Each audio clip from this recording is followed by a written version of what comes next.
I'm Steve Elliott. I'm the director of the Minnesota Historical Society. Welcome to the Minnesota History Center. It's great to have you here. Getting started, we're just going to acknowledge that we're grateful to be here on what was Dakota homeland and still is Dakota homeland. And we just want to recognize those relatives. It is so good to have this event this morning. We're very grateful to Springboard for the Arts for backing this. It's been great to work with Carl Tia Swanson from their staff, and I want to thank him and Chris Berquist from our staff here for putting this together and opening it up. And we're also streaming this to our sites and museums around the state this morning. So to all of you out there, good morning and welcome to this. I'd like to ask everybody to turn off your phones, right? And before I introduce Laura, I just want to say one reason we are especially grateful to have Nina here is because as we all go to AAM and AASLH meetings, she's the person you can never get into the room to see. So we got her in our own room this morning. I'm going to turn it over to Laura Zabel, the Executive Director of the Springboard for the Arts.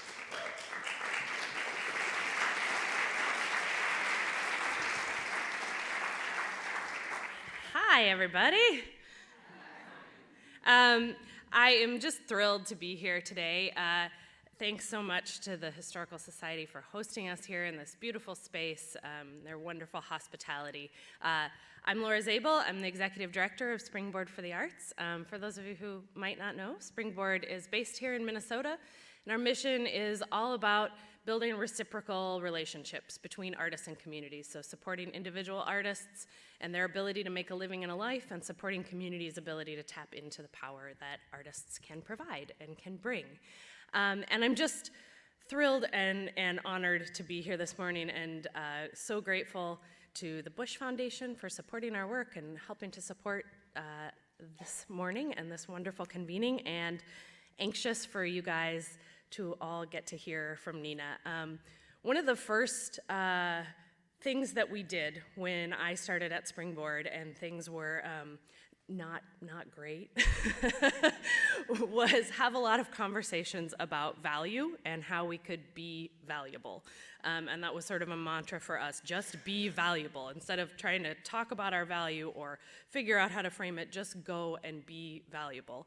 And I think now how much easier that path would have been if we had Nina's book, Nina's writing to guide us and her thinking. And so I'm really grateful and excited for you all to get to hear her today and also get to connect with her through her writing. I think one of the things, I admire a lot of things about Nina, and one of the things I admire the most is her willingness to share questions, share ideas, and share what she's learning with all of us and with the various fields that she participates and walks in. And so this book and this tour is one of those ways, and you can buy the book afterwards, and Nina's going to sign them.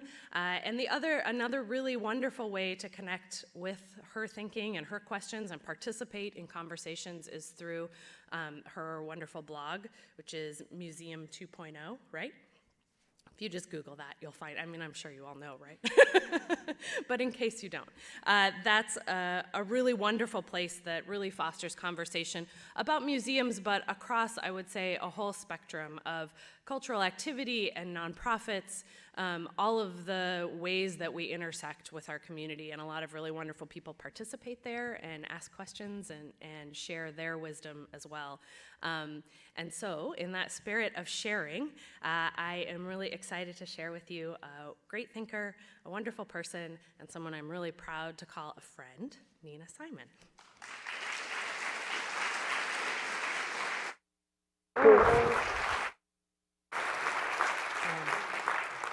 Thank you. Thank you, History Center. Thank you, Springboard. Thank you, Steve. Thank you, Laura. Thank you all for being here on a Is it Wednesday? It's Wednesday morning. Halfway through 6 days, 6 cities. I'm really excited to be here. And I want to particularly thank Laura, because one of the incredible things that we got to work on over this last year is Laura was one of the people who helped read this book in its early grub stage and make it better. So it is better because of Laura and other people like her. And so you can thank her that it is the beautiful book that I think it is. So I became curious about this idea of relevance a few years ago, but really in the last year, writing this book has been a learning experience for me, an exploration of this question about what relevance is and whether and why it matters. And I'm curious about this word relevance on a professional level in terms of the institution that I run and all the institutions that we work in, but also on a personal level and how we decide every day for ourselves what information is relevant to us, what places, what experiences, what clothes, what food. How do we decide every day how we want to spend our money, our time, where we want to put value? But on the professional side, I've been curious about this as somebody who runs a museum in a time when I think that relevance is said constantly as a term that we care about in our institutions, and this is not just true of museums. I talk to people in theaters and libraries and national parks. People are always saying, how can we make our work relevant? And yet, I think that most of the definitions that are out there of relevance are, at least for me, very unsatisfying. On the web or in media, we get this idea that relevance is about what's trending, what's hot, celebrity culture, and I really, especially as somebody who runs a museum, was very resistant to the idea that that's what relevance is all about. But I wanted to explore this more, and that's really why I wrote this book. So just to give you a sense, so I run a small regional museum of art and history in Santa Cruz, California. We call it the MA, the Santa Cruz Museum of Art and History. And when I came to that museum in the spring of 2011, we were really struggling. This is what the MA looks like now. But in May of 2011, it didn't look like this. At the time, we were talking about closing the doors. And there were two reasons for this. The first was financial. When you talk about money, we didn't have any. At the time that I walked in the door as the new director, we had $16,000 in the bank, we had $36,000 in unpaid bills, and there was no secret foundation check on its way or anything like that. At the same time, though, we had an even more serious problem, and that was a problem of relevance. There were more people, I think, in Santa Cruz County who knew that this building used to be the county jail than knew that it was now a museum, which it had been for 20 years at this point. But it really was this dual crisis, the financial crisis and the relevance crisis, that created the urgency for us to be able to change. And when I was hired, it was with an explicit mandate to make our museum a community gathering place. And so we really focused on activating the museum as a gathering place, on looking for art and history wherever it might live in our community, inviting people to bond with the people they knew, more importantly, to build bridges with people and with cultural experiences that were new to them, and individually to feel empowered to share their own voices, their own stories, their own creativity in our space. We actually built a theory of change rooted in this idea that what we want to do is strengthen bonds, build bridges, invite people to feel empowered so that we can have this kind of impact. And so we changed our museum not by changing the surface of it, not by putting on blockbuster exhibits. We changed it by changing its purpose to focus on building a stronger community through art and history. Now, at the same time, this sounds very philosophical, but it was also a business decision. And in my first 5 years, we had huge growth, right? We tripled our attendance, we doubled our staff. We went from that $16,000 in the bank to not only being able to make payroll, but being able to build and grow in what we can do in and for our community, which has been awesome. At the same time, it's gotten me really curious, who are all these people who are now coming to our museum who did not care about it at all before? Why are they coming? There is a real positive side, obviously, to this story, but there also have been plenty of critics who say, well, now you're getting all these people in the door, but it's not really for art and history, it's for something else. It's not about the value of what a museum should be. And so we started really asking ourselves, what is relevant to these people now that wasn't there before? Is it about the social experience? Is it about experiences that are happening beyond our walls or in new ways? Is it about changing the content that we share, or is it about something else that's going on? And it's all of those questions that led me to get really curious and to want to write this book and explore this question of what relevance is and can be in our institutions and how it can help us be valuable in our communities, as Laura said. The first of these questions really to tackle is, okay, so what is a definition of relevance? And before I jump into that, I just want to squash a myth that drives me crazy. There is no thing that is universally relevant.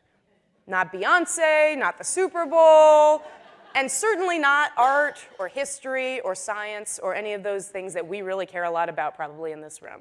You know, people will say to me all the time, well, poetry is relevant to everyone because it illuminates the human condition. History is relevant to everyone because we all came from somewhere. Climate change is relevant to everyone because we all live on this planet. Poetry, history, climate change, all of those things are important. But you can't assign relevance by fiat. People decide, we all decide every day what we think is relevant to us and what we don't. And that cannot be determined by somebody else saying, this is so important, this is so relevant, you've got to pay attention to this. So how do people make those decisions? I started looking into the research and trying to understand, okay, how do experts define relevance? And it turns out the people who are experts in this are linguists, people who study how we decide what information is useful to us. And there are two linguists, Deirdre Wilson and Dan Sperber, who are kind of the international leaders in relevance theory. They wrote a book called Relevance that is the most academic book I've ever read. But they basically say there are two criteria that make something relevant. The idea that it's going to generate some meaning, some useful output for you, and that you're going to get that meaning with relatively low effort. And let me give you a quick example. All of you are here this morning because you probably think that this is going to be relevant to you. And that probably you're thinking about mostly in terms of the first bullet, right? You're going to get something out of it. Whether it's learning something, whether it's the social networking of this experience, whether it's the delicious snacks, you think there's going to be some positive cognitive effect from being here. But my guess also is that if this event were happening, or when I'm talking on Friday in Philadelphia, that none of y'all are going to be there. And that's not because you don't like me or you're not interested. It's because it would require way too much effort to come to this event in Philadelphia. We make the decision all the time, this calculus between meaning and effort. And that doesn't mean we won't do things that are high effort. We all do things that are high effort. But when we are choosing something that's high effort, we're choosing it because we think there's a lot of meaning there. And I think that often in cultural institutions especially, we are so self-assured that people are going to get meaning that we don't really think about how much effort it might take for somebody to understand that they could get meaning from this experience to make a decision for themselves that it's relevant. And I want to give you an example that hopefully is relevant to some of you. Bacon. Who here likes bacon? Okay, great. So I'm a vegetarian, and you may recall, especially if you like bacon, that last year there was big news from the WHO about bacon, right? Does anybody remember this? The WHO put out this study showing that cured meats are in the same category of carcinogens as asbestos and cigarettes, but that is not the headline that you saw. The headline was, "Bacon causes cancer." This made a huge splash in the media all over the world. And I remember this so well because, you know, my husband and I, we've been vegetarians for 20 years, and we have spent our whole adult lives, like, trying cautiously to give our friends articles about, you know, the problems with eating meat, trying to tell people who love us, like our parents, that maybe they might want to change some things, and having no success. And yet then we see this huge news splash, and I'm at the dentist, and my hygienist is telling me how this news has converted her and her son to instantly stop eating meat, and I am bowled over. I can't believe it. So this news really worked on the generating of a positive cognitive effect in a way that no other studies, which had been, from my perspective, totally identical in what they were saying, had done. And the reason was because if you take something you love, bacon, and connect it to something you hate, cancer, that is a big cognitive effect, right? Suddenly, oh, the sizzle of the bacon in the pan reminds you of your aunt who died. I mean, it's like, whoa, you don't know what to do with it, and you're really working with it as a piece of meaning. At the same time, of course, when you think about the relevance of this, you have a problem with the second criteria, which is, for a lot of people, you know, okay, great, I got the meaning, but I'm not gonna make the change. Now, if we were all like from the like plants and vegetarian and vegan society looking at this, we would see this as like a very sad story. And what I would like to ask you to consider is, what of the content that you have that you care so passionately about are you trying to sell to people, but you're selling it to them in a way that is not getting through and is not having the kind of impact, the kind of relevance that this bacon story had around meat for people? I think so often we are doing the equivalent of saying to people, oh, you know, you should really consider this, or here's why this is meaningful to me, and not figuring out how to frame it in a way that's going to generate that positive cognitive effect for them. So I've kind of taken these two criteria and said, okay, here's the way I'm going to define relevance. That relevance is a key that unlocks meaning. Come on in, there's plenty of chairs. You know, when you have a key to a door, it is the easiest thing in the world to walk up to that door, unlock it, walk through, put your key back in the pocket, don't even think about it, boom, you're in the room, you're having the great experience that's in there. But if you don't have a key to that door, you're walking up to a locked door, and you have no idea what's on the other side or that there might be value there for you. And so when I think about what relevance is, it's not about how connected something is to you. It's not about how hot or how popular something is. It's about whether it unlocks new meaning for you and whether it's easy to turn that key, whether it's easy to make that connection that's going to get you somewhere deep and meaningful. When we talk about this idea of rooms and doors and keys, it naturally leads to talking about the people who are inside the room and the people who are outside the room.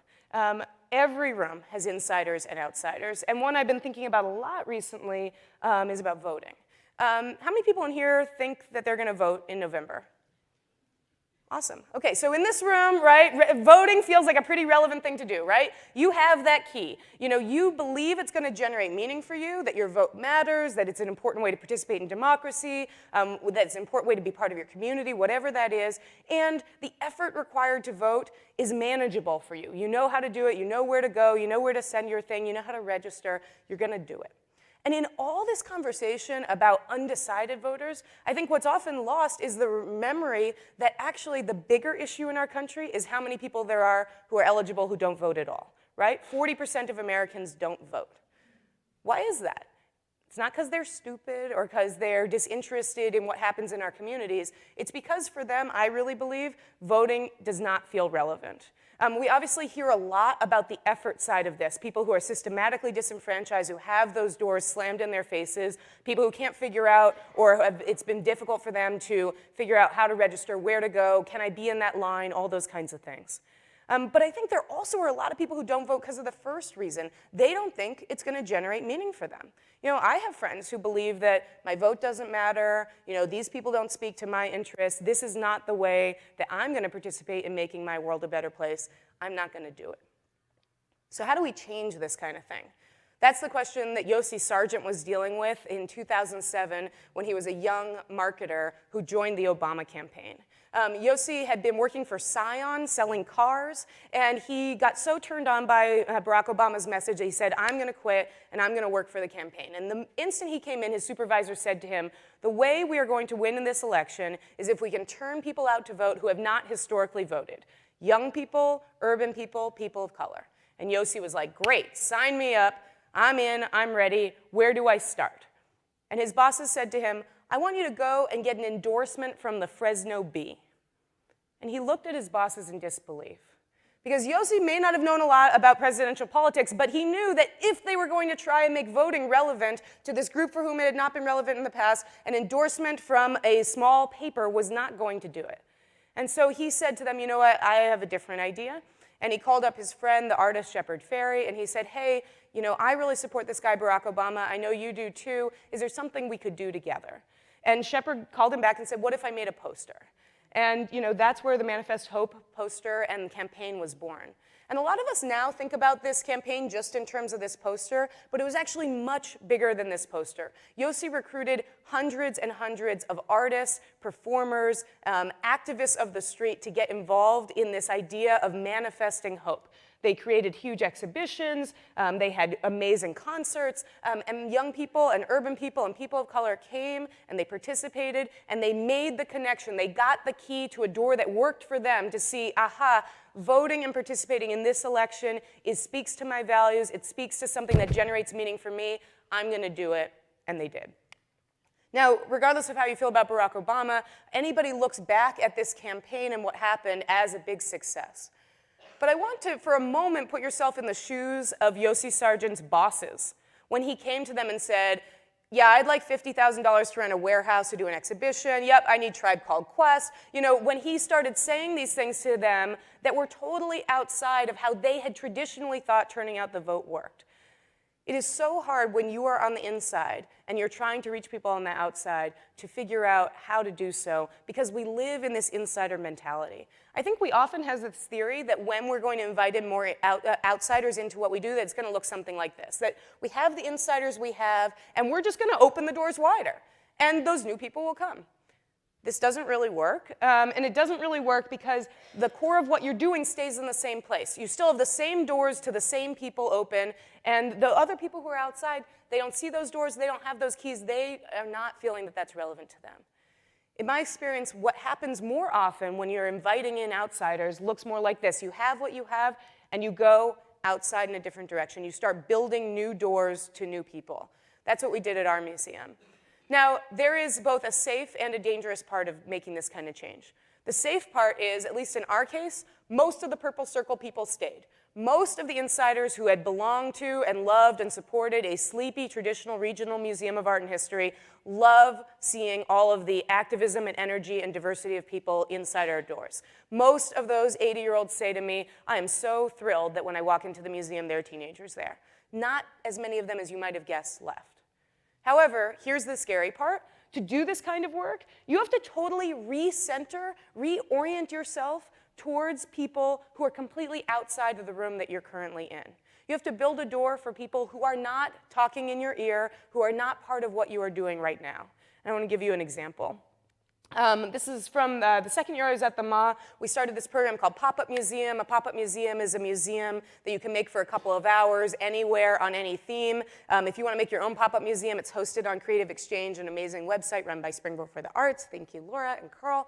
The very first Popup Museum we did, this is the flyer from it. It happened at a bar the night before Valentine's Day, and the theme was F My Ex. And the idea was, you bring an object from a failed relationship, you put it on a table, you handwrite a label for it, boom, instant museum.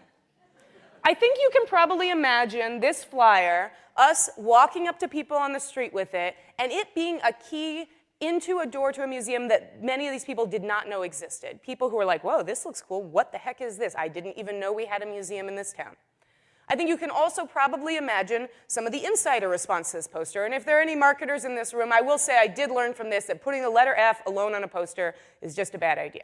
But insiders were not just concerned by the language. The ephemerality, the irreverence of this program, they felt was counter to what a museum fundamentally was about. And so the intern who was running this program, I invited her to, asked her to write a blog post for the museum website about this conversation we were having, navigating this insider-outsider thing. And we got this really interesting comment in on the blog. I'm going to read it in case people on the stream can't see this very well. I'm closer to the stodgy traditional museum supporter than to the audiences you are currently trying to reach, but I strongly support your outreach and attempts to involve new communities. It is precisely because of that outreach that I finally became a museum member last year. There was no reason to do so before since, in this person's opinion, the museum was doing nothing. I still have little occasion to go to the museum, but I'm willing to support it as a community resource. I think this is so fascinating because here's this guy who's saying, I'm a Purple Circle person, but this museum was not relevant to me, it didn't matter to me, it wasn't valuable to me until you started doing this yellow circle stuff. That seeing those new doors open make it a different organization for me, one that I think has meaning and I'm going to put my dollars into. Now, of course, this is like the pretty side of these kinds of changes that happen, but it's not the only one. There is constant tussling about this insider-outsider dynamic. This is one of my favorite comment cards we've ever had. One person, I think, wrote, what is this, community center or museum? And then another person wrote, can't it be both? And when people ask me about how do we navigate this insider-outsider dynamic, I always say it's not about choosing, it's about and. It's about saying, how do we, instead of saying, oh, this room is for you, and now we're changing it to this room and this door for you, how do we say, okay, we're building a bigger room with more doors, and there are lots of different things that are going to happen in this space. This happens. That also means things like this happen. People who are straight out, pissed off, and unhappy that there's a door for somebody else. These are actually pretty easy to deal with because they are so egregious. The more interesting and more challenging things that happen are things like this. So here's an insider, obviously. She's actually the mayor of Santa Cruz. And yeah, okay, so you're laughing because you understand what's going on here. This is when we were writing the theory of change, and we came up with this language around empowerment, and she said this, and I said to say to her, you know, Cynthia, I think you have a lot of opportunities in our community to be empowered. And I think that there also may be people who have a different experience. And the people I'm always thinking about are those outsiders who we're trying to invite in, people like Jasmine Avila. Jasmine is a young Latina in Santa Cruz County who's gotten involved at the museum. I'm going to read you a piece of this email she sent out to our members at the end of last year. Growing up in LA, I was surrounded by my culture. There were constant reminders of who I am. Santa Cruz always felt like something was missing, that parts of me were missing, even after living here for 7 years. The Ma is special to me because it fills that gap. It reflects my story, my history, and my culture. And she goes on to talk about how all of the work we've been doing in partnership with various Latino organizations in Santa Cruz County has changed her sense of identity and belonging in our whole community. And I feel like if we are trying to invite everybody in our communities to have a deep and meaningful connection with the work that we do, we can't solely focus on the people who are already inside, who already get that stuff somewhere else. We have to focus on those people who are on the outside. And here's the hardest part. Jasmine and all the people like her who are on the outside of what you do, they are not going to talk to you while you're building a door for them. They don't even know that you're doing it. They're not going to say thank you for building this door. They don't even know your institution exists. All you're going to hear from are the insiders who are like, why are you tearing up this beautiful wall and putting a door over there? I don't understand. You have to believe that those outsiders are out there for whom you are building a new relevant link, for whom you are handing and creating and minting keys, and then figure out how you can generously, with your insiders together, say, let's invite them in. I think the easiest way actually to start by doing this is to actually go outside and see what it's like from the outside. And I often feel like relevance fundamentally is about empathy. It's about understanding what it feels like to be an outsider, and then it's understanding what the particular outsiders who you are interested in are feeling and are proud of and are curious about and are concerned about. You know, architects talk about this idea of threshold fear, that there are certain design elements that can make us literally have fear to enter into a building. And a lot of people who work in museums or libraries or the arts feel like, well, that's crazy. Like, nobody feels that way when they walk into a museum.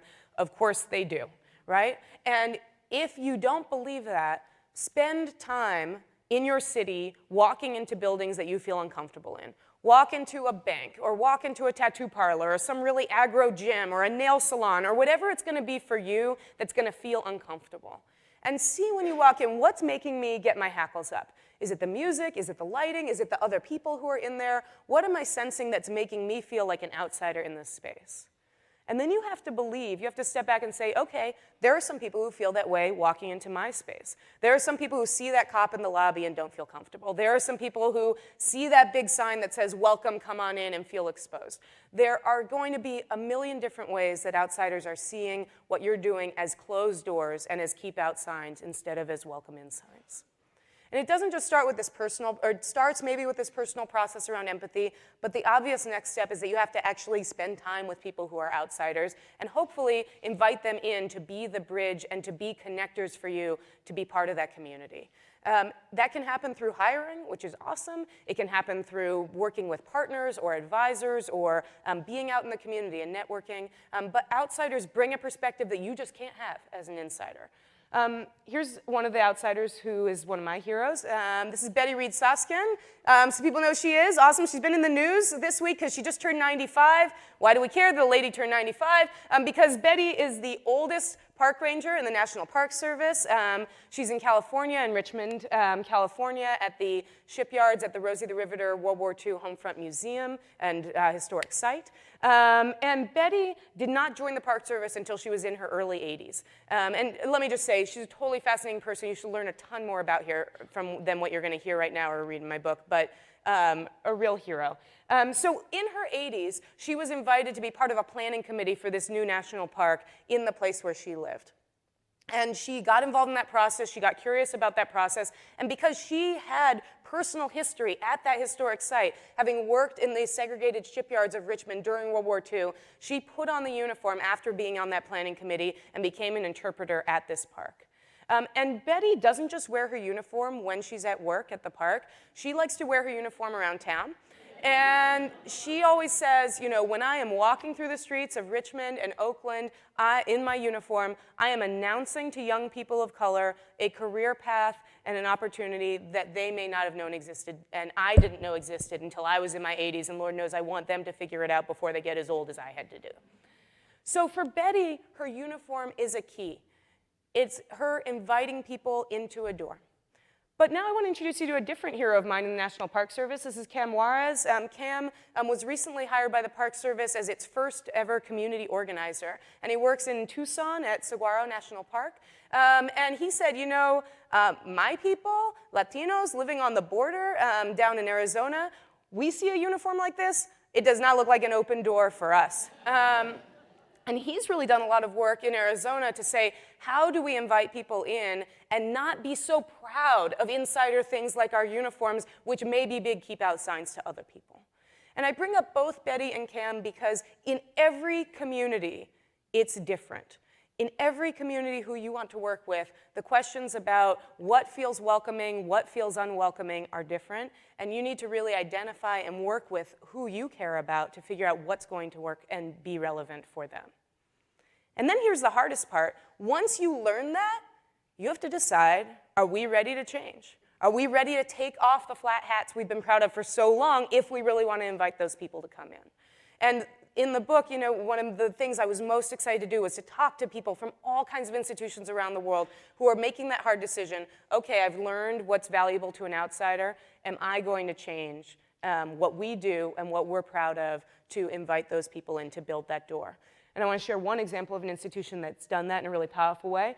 This is the State Library of Queensland in Brisbane, Australia. I was there just after this building opened. It's one of the most beautiful libraries I've ever seen. It's a huge contemporary building, open plan, white everywhere, you know, people co-working and just, you know, really getting into it in this beautiful, beautiful library.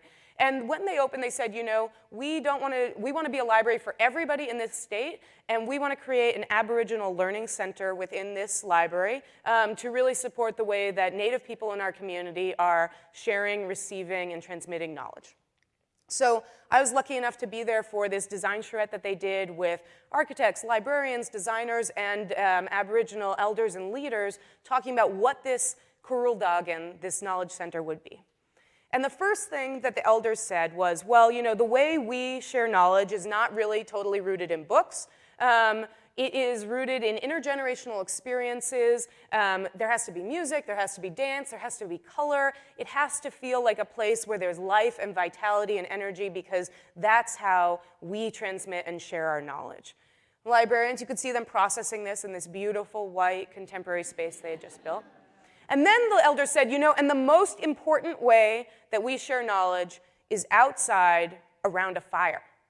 And then the librarians, you know, you could see their grappling in their head and their moment of saying to themselves, we said we want to be for and with these people. We said we want to invite them in. Are we ready to build a door and to change what we do inside this beautiful white building for them? And amazingly, they were. So they took an interior space and covered over the white and created a very colorful, family-friendly space for learning and sharing. And a year later, they figured out a place outside where they could build a fire pit. This is an international Indigenous youth congress that was happening in Australia, who came up to do some of their learning and sharing around this fire at this library. But again, you can imagine what it took for the librarians to get beyond saying, we would like those people to come, to saying, how are we going to change to invite and welcome this place to be a relevant place that generates and unlocks meaning for them. And that's the last thing I want to share before we go into a lot of, hopefully, vibrant Q&A, which is that I think that when we are doing this work, fundamentally, it's about saying, okay, what's in this room that we have? Who's here? Who isn't? What does it look like? What do we feel? You know, what's the vibe? God, I'm from California. It's just like in me. And what doors exist? Who has keys to them? What do those doors read to whom? What other doors do we need to build? You know, a lot of cultural institutions historically have gorgeous front doors. And those gorgeous front doors speak to and unlock meaning for certain kinds of people and not others. They also set up an expectation that if you're going to build other doors, they need to be comparably powerful. They can't feel like the back door for the help. They have to also feel like doors that unlock powerful meaning. And I think one of the challenges that often happens when we start doing this work is we find that we start building doors that don't go all the way, right? I think actually what happens in a lot of institutions, especially big ones, is we start building motels, where we start saying, okay, the K-12 program is in this room, and the feel is kind of like this, the staff are kind of like this, the energy is kind of like this, it's this loud, and these kinds of people come in. Okay, you know, the teen program is over here, and this is like this. Oh, the development office is over here, and this is like this. Oh, our outreach program. And there start to be these different rooms that are all lined up next to each other. And in some ways, this makes sense, right? You know, if you're like, oh, we're going to have a 20-somethings night, 20-somethings don't want to be here when 3-year-olds are here, you know, I can understand how these kinds of programs develop. But obviously, what ends up happening is at some point, you start fighting about which door is the real door, which room is the room where all the resources should go into, and which room should just be decommissioned because nobody who's important to us is really going into that room anyway. I think that the motel approach is a starting point, but then you have to be willing, as you build those doors, to blow out the walls in between the rooms. And frankly, this isn't the worst thing that happens. I think actually the worst thing that happens, and we do this all the time, is we build fake doors, right? We paint a doorway on a blank wall, and we say, this is for you, come on in, and then people run and slam their head against it, and they're walking away rubbing their head, and we are saying, gosh, why didn't they come back? Or maybe we paint a door that only exists for one day. Oh, it's Dragon Festival Day. Chinese families come. Oh, okay, the door's invisible now. You know, come back next year. Or maybe we build a door that just leads to a very narrow vestibule of what we offer. I really believe that if we are going to do this work well, if we are going to invite everyone or many different kinds of people in our communities to feel connected to our work, to feel that it's valuable, to feel like they have a key, and when they walk in, they're going to get that good stuff. They're going to get that positive cognitive effect. It is worth the effort. If we want to do that, we have to be building doors for everyone that are real doors, that open into the good stuff, and in my opinion, are doors that create opportunity for people to make a connection that's going to be valuable for them. The way I like to think about this is it's not about building separate rooms and separate doors. It's about building a bigger room with lots of doors so that all different kinds of people can feel connected and come inside. Thank you. We're going to open it up.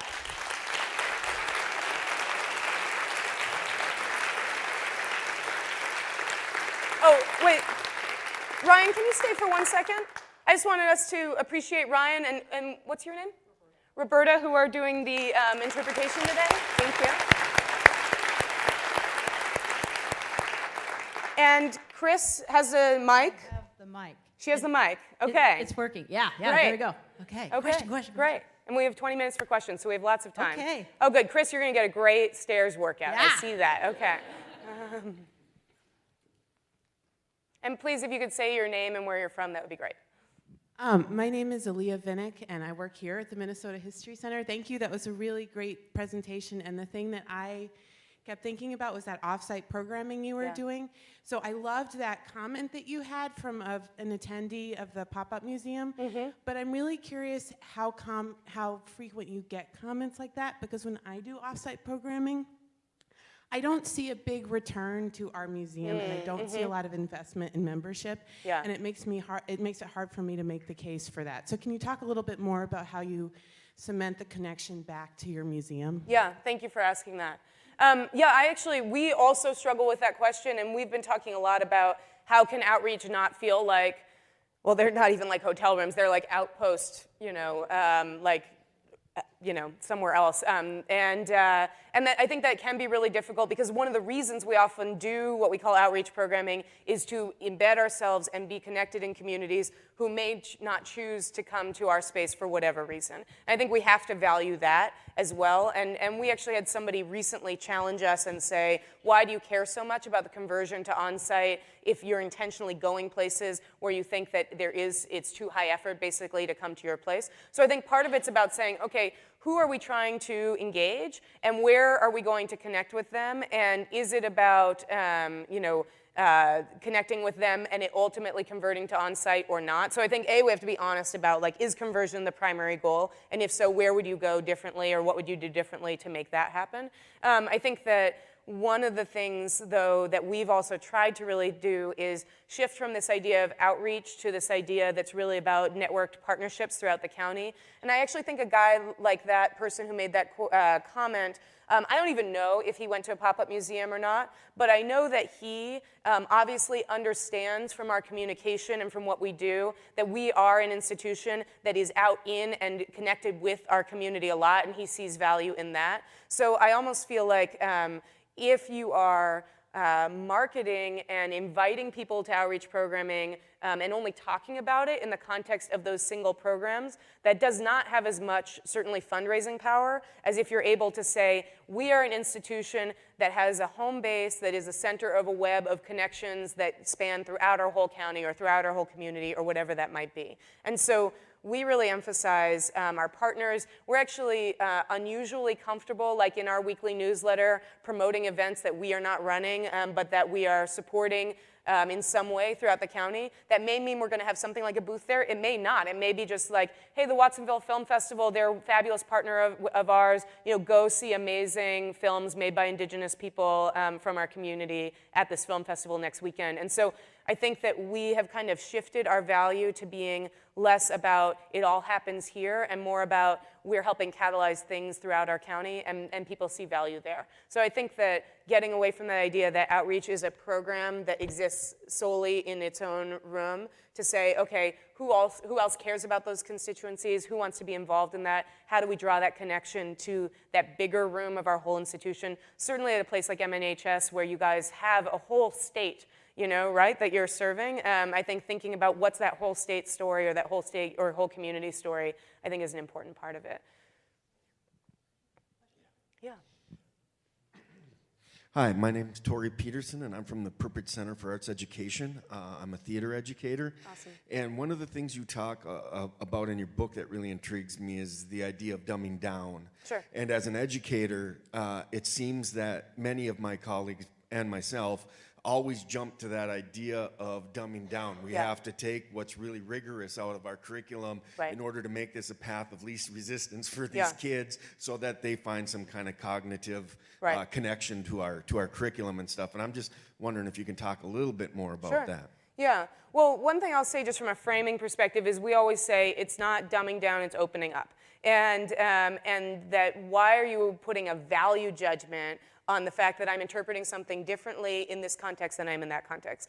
But as you know, also there's a part of the book, one that I continue to kind of grapple with, about entertainment versus relevance. And I do think, I started out in children's museums and science centers. And I think there are a lot of institutions where we feel like the easiest way to make something relevant is to make it entertaining or make it fun. And I actually believe that's a real disservice, because we're not inviting people into the most meaning and the most value that's there. So I don't think it's dumbed down for us to do an exhibition that invites people to share their own objects and stories if by doing that we're unlocking more powerful conversations about the past. I do think it would be dumbing down or unfortunate if we said, hey, let's just create like this comedy show where what people walk away from was, wow, that was fun, but they're not making a connection that's inviting deeper meaning. And so I think that's the thing that I felt most, I really went into writing this book very uncertain whether relevance mattered or not, whether it was just about flash and surface or whether it had substance.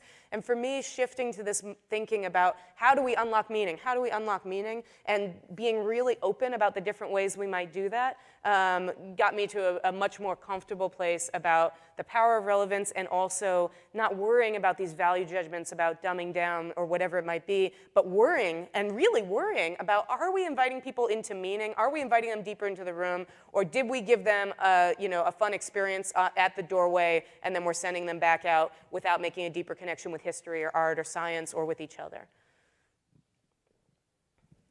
Hi, my name is Xiao Lu. I'm from Minneapolis Institute of Art. Yeah. I really appreciate the diagram of the circles, the insider, outsider. So I'm curious so a lot of the times the insiders are the decision makers and the cultural gatekeepers. How do we transform the insiders to see and like, how can we, usually that's what's blocking, the creations? How do we transform that part? Yeah. I think, that's a great question. And one of the things I've learned more over the last year is to have empathy and sympathy for insiders too. Because we are all insiders to something that we love and we want to protect. And when they change that menu or when they change the music, I am not happy, right? And so I think we have to be okay with the fact that actually our goal should have to have a lot of competing insider voices, because those are people who really care about what we do. But how do we make that shift? I think we really have to do it in partnership with insiders, and I think the way we do it is in two ways. One is by appealing to their generosity and their love of the space. I always remember this woman who runs a historic site in New Mexico once telling me about, she was struggling with insiders who really felt like that historic site was their own private club. And she was trying to really shift and invite new people in. And one of her insiders, a board member, said, I just feel like this is my magical, special place, and I'm afraid about that, changing. And she said to her, I think it's so great that you feel like this is a magical, special place for you. Wouldn't you like that for others? And even if that person hearing that may immediately in their head feel defensively like, no, I would not like that for others, whether they feel that way or not, it's really hard out loud to not answer, yes, I would like that for others. And I constantly, at fundraising events and things like that, am always throwing love back on insiders for their curiosity, their generosity, and their courage. And I always say, thank you for inviting more people in along with us. Not saying you're not part of this or you're blocking this, but hey, could you hold open the door for somebody because you love this place? And that, is something that we want to share with so many other people. So one part is about appealing to their generosity. Another part is about this kind of museum of and idea. We often use this analogy at the museum. We say the museum is like a restaurant with a really big menu, and there should be something on the menu for you, but you don't boycott a restaurant because there are some things on the menu that aren't for you. And when somebody says to me, interactives in the galleries, or Friday night community festivals, I always say to them, those new folks who are coming on Friday night, they never say, archives, or, Tuesday afternoons, it's so quiet here. They're okay that there are other parts of the institution that aren't for them. Can you be okay with the idea that there are parts of the institution that aren't for you? And again, that's something that as an insider can feel really hard because, what to somebody on the outside looks like, ooh, here's a door to something I've never seen before, let me walk in. From the inside feels like, they did construction over there, they screwed this up, So it is hard from the insider perspective to deal with those changes, but if you can create some conceptual frameworks where it's hard for people to say no, and where you're appealing to their greater ability to be part of the change, to be involved in it, it's great. I'll also say one more thing, which is Cookie Ruiz, the head of Ballet Austin, gave me this line that I've been using in my head and with staff and board members for a long time now, which is bless and release. You know, you have a person, especially often this happens with a donor, who is constantly calling you and saying, you know, you guys don't care about art anymore down there, da da da, you know, I'm so unhappy about this, da da da da. It's totally fine to say to somebody, you know, I'm really sorry that you're not happy with the direction we're taking. I hope you find an institution to support that makes you feel really great and involved. Just let it go, you know? There are new people who are gonna walk in that door who are gonna be part and excited about what you do, and then like, you know, emotionally, there are a lot of good reasons to bless and release, yeah. Yeah, there are a couple in the back here, yeah. Good morning. My name is Joey Novacek. I work here at the Historical Society. And I wanted to ask about the creation of your door, to stick with that analogy. You had mentioned, I forget exactly your wording, but you had mentioned that the community of outsiders aren't necessarily going to be interested in the creation of those doors and the process that goes into doing that. Yeah.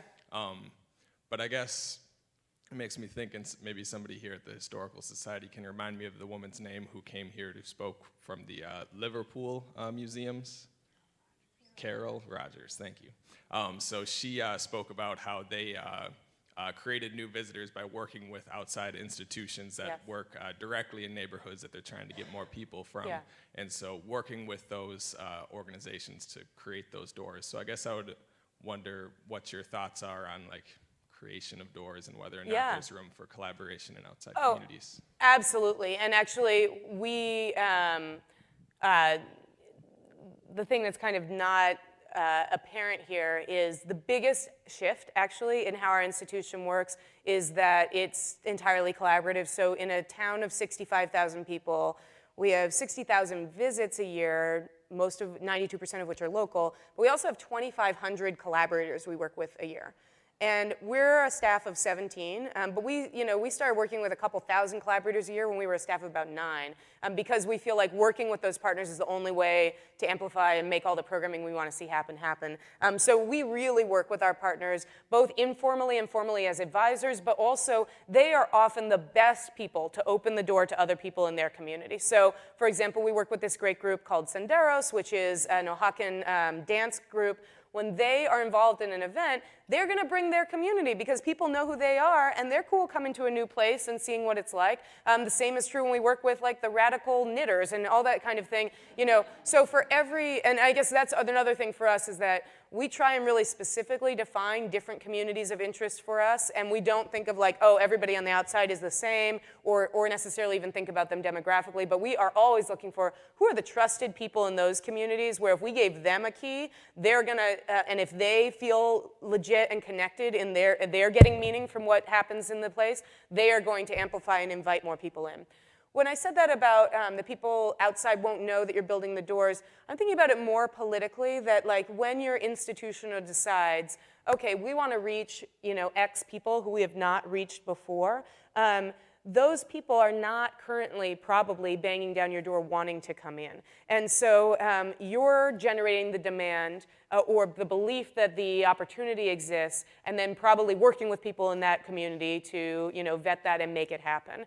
And I often think about that. We used to have board meetings, where I remember you know, board members, we were talking so much about focusing on these couple of particular neighborhoods, you know, Beach Flats and Ocean Flats neighborhoods, and I would have board members who would say, well, my friend who lives in, you know, insert name of, you know, wealthy beach community, not in the Beach Flats or Ocean Flats here, you know, they really want to see us be in their neighborhood, or what are we doing for them? And I would always say to them, you know, I think it's really great that, that, you know, you want us to be responsive to everybody, but I wish that every time we brought up somebody who was not from one of these neighborhoods, you were able to also talk about what somebody in one of those neighborhoods wants. Because often the neighborhoods, the communities we're focusing on are ones that people are not really connected to on the inside yet, and so those voices are not in the room in any way. And so absolutely building those partnerships can be a way to get that started, but there's still going to be uncertainty about, you know, from a financial picture, from an attendance picture,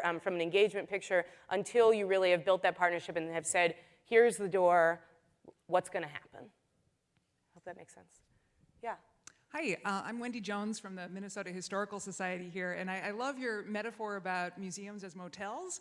And I think part of the problem is that we have a long history of training and hiring people to be motel builders, and all of our internal structures and systems and policies, processes really support creating motels. And I'm just wondering if you could speak more specifically to how you might have restructured or changed your internal operations, your positions to get out of that motel building behavior. Or if you have examples from other museums where they've really kind of drastically rethought what the internal organization and structure is of a museum?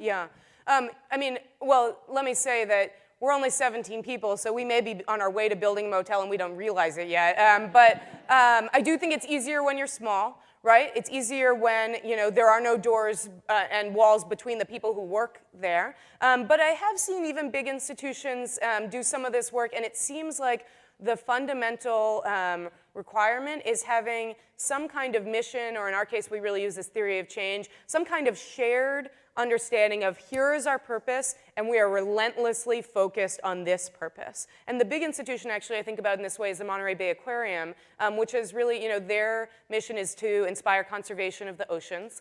And they have pretty painfully in some cases over the last couple of years said, nope, everything is focused there. The cafe is focused there. How the exhibitions work is going to be focused there. And saying it's not acceptable anymore for us to be a motel where that mission lives more strongly in some rooms than others. This is one big room focused on this mission. Let's push it out. And I think that that is much harder, obviously, as you get bigger, as you have diversified, business operations and things like that, and as you want to create, our niche program over here for X. We actually recently had to make a, some people would say painful, some people, I don't know what they would say, but we had a program, because we've always been a place that's really, we've grown organically, we've empowered our staff to kind of follow their passion programmatically with different outsider groups.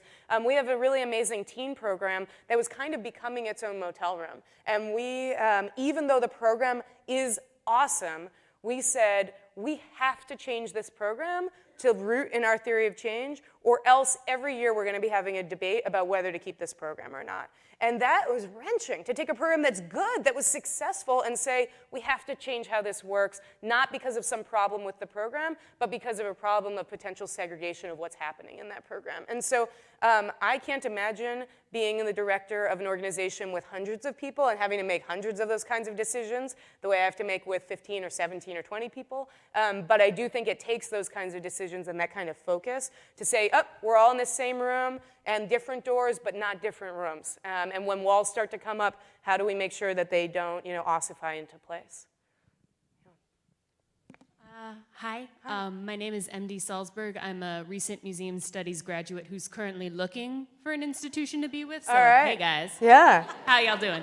I was just wondering, or rather, did you have any thoughts as to how to encourage this type of thinking in the next generation of museum professionals? What your dream museum studies program would look like if it reflected this kind of ideology, or if that's too much. Rather, what can people who are new to the profession, who don't have your magnificent background, to say, hey, I have some great ideas for making some changes, to start those initial conversations with your institutional insiders? Sure. Well, let me just first say about my magnificent experience that I have a degree in electrical engineering. I have no master's degree. I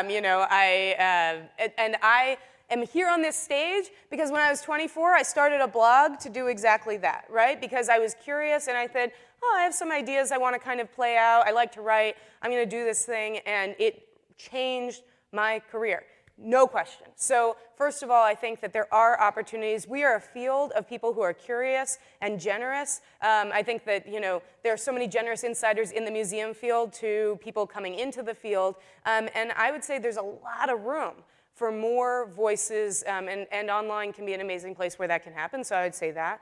With regard to training, we at my museum rarely hire people with museum studies backgrounds. We hire people with community organizing backgrounds. We hire people with community arts backgrounds. We hire people who have the skills to facilitate the diverse partnerships that we want to have, who have the capacity to communicate with people who are different from me, whether that be literal language skills or whether it be, you know, the ability to code switch into environments that museum people haven't traditionally been in. So I think that I'm always looking for people who don't just have good feeling or desire to invite new people in, but who have some skills at being able to do that, have some skills at, you know, things like how do you do community organizing, how do you find those partners out in the community, how do you build a relationship with them that's reciprocal and is not seen as colonizing or oppressive, you know, how do you get a meeting, how do you facilitate a meeting, you know, there are so many things that are kind of community organizing 101 that are what we increasingly find. We're looking for people who walk in the door with those skills. And we're also always looking for people who are connected to communities that we are interested in, but that we don't have truck in. And so, you know, somebody who has those connections is valuable to us. And I think that there are a lot of ways in a training program that some of those skills could be taught and invited. I would also say, you know, we say to every employee, like our management structure is totally focused on this idea of space making, that if you are a supervisor or if you're a staff member who works with volunteers or collaborators, your job is not to create the thing, your job is to make space and empower others to create the thing. And I think that a lot of us get into the museum field, I know I did, because we want to make the thing. Like we're creative, you know, we're a designer, we're a theater producer, whatever it might be. And I'm always looking for those people who aren't coming with their ideas about here's how I want to make something, but here are some skills I have to invite others into making something too.